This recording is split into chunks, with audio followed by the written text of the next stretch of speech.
ఒకసారి ఇద్దరు స్నేహితులు రోడ్డు మీద వెడుతున్నారు. దారిలో ఒకచోట భాగవత పురాణ కాలక్షేపం జరుగుతోంది.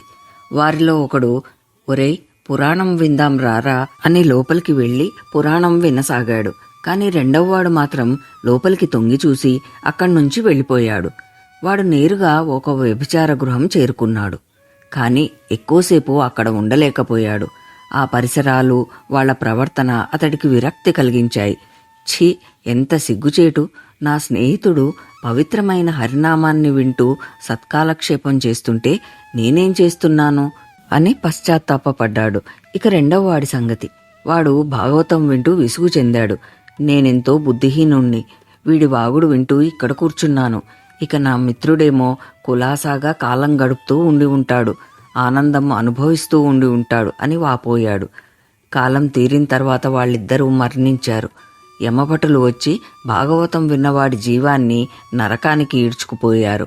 ఇక విష్ణుదూతలు వచ్చి వ్యభిచార గృహానికి వెళ్లిన వాడి జీవాన్ని వైకుంఠానికి తీసుకుపోయారు. ఈ కథని గురుదేవులు ప్రియనాథ ముఖర్జీ అనే శిష్యుడికి చెప్పి, అన్నిటికీ ప్రధానమైనది మనస్సు. బంధించేది మనస్సే, విముక్తి కలిగించేది కూడా మనస్సే. బంధింపబడేది మనస్సే, ముక్తి పొందేది కూడా మనస్సే.